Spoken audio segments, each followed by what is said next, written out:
S ದೋಸ್ತಿ ಸರ್ಕಾರದ 2 wicket ಪತನ ಆಗೋಗಿದೆ.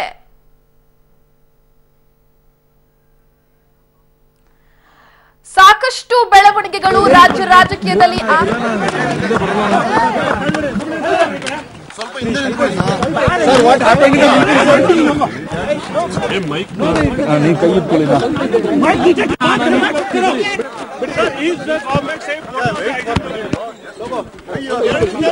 First you prepare yourself. According to yourself,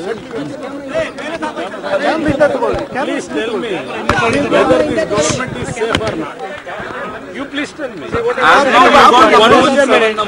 Just a minute. What are all the episodes created by BJP friends and media? Why I have to react all those things? What is the necessity for me? I know. What is my strength? What is the majority of this government? For your episode, why I have to involve in your episodes? What is the necessity for me? I know the strength of my government. This government has a solid rock. It is stable government. Why do you worry about my government? I know what BJP friends are doing, colliding some section of even media friends from last 1 week. What they are doing, everything I know. You are fixing the data for that governor rule. You have media friends. If you got every information, why you ask me about all those things? Leave it to me.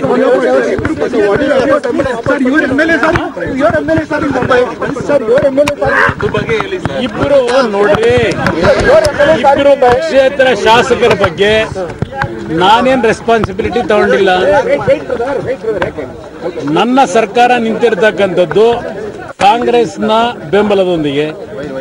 ಇಬ್ರು ಪಕ್ಷೇತರ ಶಾಸಕರ ಬಗ್ಗೆ I have not taken any responsibility. ಇಬ್ರು ಪಕ್ಷೇತರ ಶಾಸಕರು ಹೋದ ತಕ್ಷಣ ಏನ್ ಮೆಜಾರಿಟಿ ಒಟ್ಟಾಗಿದೆಯಾ? ನನಗೆ ನಿಮ್ಮ ಕಳೆದ 1 ವಾರದ ಮಾಧ್ಯಮದ ಸ್ನೇಹಿತರಿಗೆ ಹೇಳಲಿಕ್ಕೆ ಬಯಸ್ತೇನೆ, ನಾನು ನಿಮ್ಮ ಕಳೆದ 1 ವಾರದ ನ್ಯೂಸ್ಗಳಿಗೆ ನನ್ನನ್ನು ಯಾಕೆ ಇನ್ವಾಲ್ವ್ ಮಾಡ್ತೀರಿ?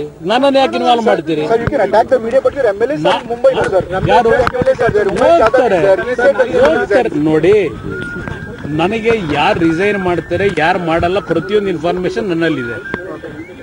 ನಾನು ಗೌರ್ಮೆಂಟ್ಗೆ ಇವತ್ತು ಯಾವ ಒಂದು ಸರ್ಕಾರ ನಡೆಸಲಿಕ್ಕೆ ಸಂವಿಧಾನದ ಚೌಕಟ್ಟಿನಲ್ಲಿ ಎಷ್ಟು ಸಂಖ್ಯೆಯ ಅವಶ್ಯಕತೆ ನನಗಿದೆ, ಅದನ್ನು ಡಿಸ್ಟರ್ಬ್ ಮಾಡಲಿಕ್ಕೆ ಬಿಜೆಪಿಯವರೆಗೂ ಸಾಧ್ಯ ಇಲ್ಲ. ಕೆಲವು ಸ್ನೇಹಿತರುಗಳು, ನಮ್ಮ ಮಾಧ್ಯಮದ ಮಿತ್ರರು ಕಳೆದ 7 ತಿಂಗಳಿಂದ ಸತತವಾಗಿ ನಿರಂತರವಾಗಿ ಈ ಸರ್ಕಾರ ಇವತ್ತು ಹೋಗುತ್ತೆ ನಾಳೆ ಹೋಗುತ್ತೆ ಅಂತ ಗೈಡ್ಲೈನ್ ಕೊಟ್ಕೊಂಡು ಬಂದಂತವ್ರು ಇದ್ದಾರೆ. ನೆನ್ನೆ ಒಂದು ಮಾಧ್ಯಮದಲ್ಲೂ ಗಮನಿಸಿದ್ದೇನೆ, ಅದೇನೋ 17ನೇ ತಾರೀಕು ಪ್ರೆಸಿಡೆಂಟ್ ರೂಲ್ ಅಂತ ಹೇಳಿ. ನೀವೇ ತೀರ್ಮಾನ ಮಾಡ್ಕೊಂಡ ಮೇಲೆ ನನ್ನ ಹತ್ರ ಬಂದು ಯಾಕೆ ಚರ್ಚೆ ಮಾಡ್ತೀರಿ? ನನಗೆ ಗೊತ್ತು. ನಮ್ಮ ಸರ್ಕಾರವನ್ನ ಯಾವ ರೀತಿ ಇವಾಗ ಆಪರೇಷನ್ ಕಮಲ ನಡೀತಾ ಇದೆಯಾ? ನೀವೇ ಆಗ್ತಿದ್ದೀರಿ ಅಲ್ರಿ? ಒಂದ್ ನಿಮಿಷ ಇರ್ರಿ. ಎಲ್ಲಾ ಮಾಧ್ಯಮಗಳಲ್ಲಿ ಆಪರೇಷನ್ ಕಮಲ ಸುದ್ದಿ ನೀವೇ ಪ್ರೊಜೆಕ್ಷನ್ ಕೊಡ್ತಾ ಇದ್ದೀರಿ. ನಡೀತಿದೆಯಾ ಇಲ್ವಂತ ನನ್ ಕೇಳಿದ್ರೆ ನಾನೇನು ಹೇಳಿ? ಒಂದ್ ನಿಮಿಷ ಇರ್ರಿ.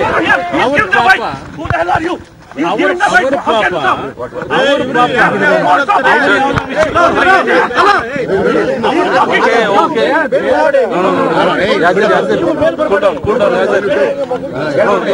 ತುಂಬಾ ಪುಷ್ ಮಾಡ್ತಾ ಇದ್ದೀರಾ. ಅಣ್ಣ ಸುಮ್ಮನೆ ಇರಿ ಅಣ್ಣ, ಮಾತಾಡಕ್ ಹೋಗ್ಬೇಡ, ಬಿಡೋಣ. ಈಗ ನೋಡ್ರಿ, ಒಂದು ಬಹಳ ಸ್ಪಷ್ಟವಾಗಿ ಹೇಳಲಿಕ್ಕೆ ಬಯಸ್ತೀನಿ, ಮಾಧ್ಯಮದ ಸ್ನೇಹಿತರು ನೀವು ಯಾವ ತರ ಸ್ಟೋರಿಗಳನ್ನ ಮಾಡ್ತಾ ಇದ್ದೀರಿ? ಯಾಕೆಂದ್ರೆ ಕೂರಕ್ಕಾಗೋದಿಲ್ಲ. ನಿಮ್ಮ ಈ ಕಡೆ ತಿರುಗಿ ನಿಮ್ಗೆ ಏನಾದ್ರು ವಿಷಯ ಬೇಕಾದ್ರೆ ಹೇಳ್ತೀನಿ ಕೇಳ್ರಿ. ಇಲ್ಲಿ ಪ್ರಶ್ನೆ, ನಮ್ಮ ಕರ್ನಾಟಕದಲ್ಲಿ ಕನ್ನಡದ ಟಿವಿ ಚಾನೆಲ್ಗಳು, ಎಂಟರ್ಟೈನ್ಮೆಂಟ್ ಚಾನೆಲ್ಗಳೇನಿತ್ತು, ಆ ಎಂಟರ್ಟೈನ್ಮೆಂಟ್ ಚಾನೆಲ್ಗಳು ಧಾರಾವಾಹಿ ಮಾಡ್ತಾರಲ್ಲ, ಸೀರೀಸು, ಆ ಒಂದು ರೀತಿಯಲ್ಲಿ ಇವತ್ತು ನಮ್ಮ ನ್ಯೂಸ್ ಚಾನೆಲ್ಗಳು ಧಾರಾವಾಹಿ ಎಪಿಸೋಡ್ಗಳು ಮಾಡ್ತಾ ಇದ್ದೀರಿ. ಜನಕ್ಕೆ ಒಂದು ಖುಷಿ ಕೊಡ್ತಾ ಇದ್ದೀರಿ. ನ್ಯೂಸ್ ಐಟಮ್ಗಳಲ್ಲಿ ಆ ಧಾರಾವಾಹಿ ಮಾಡಿ ಜನ ಖುಷಿ ಪಡ್ಲಿ ಸ್ವಲ್ಪ ದಿವಸ. ನಾನು ನಿಮ್ ಧಾರಾವಾಹಿ ನೋಡಿ ಖುಷಿ ಪಡ್ತಾ ಇದ್ದೇನೆ. BJP friends and media. Why I have to react all those things? What is the necessity for me? I know. What is my strength? What is the majority of this government? For your episode, why I have to involve in your episodes? What is the necessity for me? I know the strength of my government. This government has a solid rock. It is stable government. Why do you worry about my government? I know what BJP friends are doing. Colliding some section of even media friends from last 1 week. What they are doing, everything I know. You are fixing the date of that governor rule. You have media friends. If you got every information, why you ask me about all those things? Leave it to me. Sir, your MLA, sir. Your MLA, sir, in Mumbai. Sir, your MLA, sir. ಇಬ್ಬರು ನೋಡ್ರಿ, ಇಬ್ಬರು ಕ್ಷೇತ್ರ ಶಾಸಕರ ಬಗ್ಗೆ ನಾನೇನ್ responsibility ತಗೊಂಡಿಲ್ಲ. ನನ್ನ ಸರ್ಕಾರ ನಿಂತಿರ್ತಕ್ಕಂಥದ್ದು